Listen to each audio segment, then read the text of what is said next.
We're going to wait until we get the final ruling. I am pro-life. I made that very clear. I'm proud of the legislation that I signed in 2018, and I'm going to do everything I can to protect the unborn. Right now, abortion is legal up to 20 weeks of pregnancy in Iowa. But state leaders are making plans in case that changes. State lawmakers first approved Iowa's fetal heartbeat law in 2018, and the state Supreme Court immediately blocked enforcement. Following the reversal of Roe v. Wade, lawmakers again approved a fetal heartbeat law.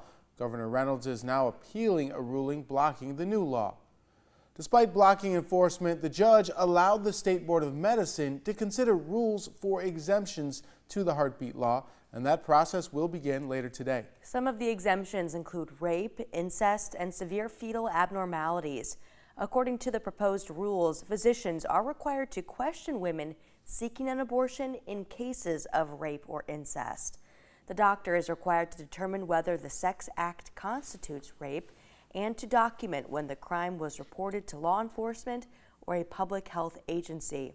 Doctors who fail to document the information would face disciplinary action. The proposed rules also allow the doctor to require a woman to sign a certification form verifying the information about the sex crime against her. The Board of Medicine is set to consider the proposed rules over the next 2 days, and the public can take part as well. The public hearing portion will begin at 10 Friday morning. You can attend the meeting in person at the Medical Board offices at 6200 Park Avenue in Des Moines. You can also call in or participate virtually.